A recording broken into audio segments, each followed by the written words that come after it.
রাত তখন প্রায় 12টা। চারদিকে ঘন কুয়াশা আর নিস্তব্ধতা। গ্রামের নির্জন মিঠু পথ ধরে একা ফিরছিল তুহিন।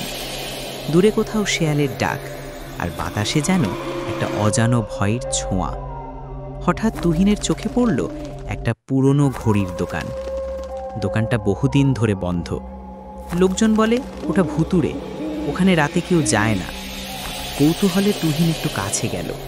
ঠিক তখনই দোকানের ভেতর থেকে একটা ঘড়ি টিক টিক টিক করে বাজতে শুরু করলো।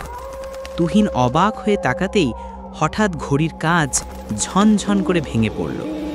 একটা কর্কশ কবর থেকে উঠে আসা কণ্ঠস্বর ভেসে এলো, তুই কি সময় চুরি করেছিস? এখন তোর সময় শেষ। তুহিন চমকে গেল, পিছনে ঘুরে পালাতে চাইল, কিন্তু পা যেন মাটিতে আটকে গেছে। চারপাশের বাতাস হঠাৎ ঠান্ডা হয়ে এলো, কুয়াশা ঘন হয়ে ছেয়ে গেল সব কিছু। একটা পুরনো আয়নার সামনে এসে দাঁড়ালো তুহিন, কিন্তু সেখানে সে যা দেখল তা সে কখনো কল্পনাও করতে পারেনি।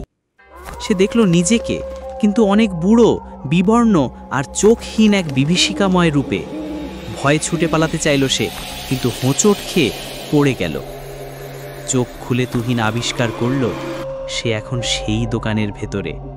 দেয়ালে ঝুলে থাকা শত শত ঘড়ির মাঝে একটা ঘড়ির কাঁচের ভেতরে তার প্রতিচ্ছবি না, তার আত্মা বন্দী হয়ে আছে।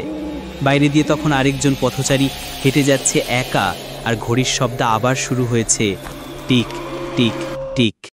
যদি এই ছোট্ট গল্পটি ভালো লেগে থাকে তাহলে লাইক করুন, শেয়ার করুন আর চ্যানেলটি সাবস্ক্রাইব করতে ভুলবেন না। ধন্যবাদ।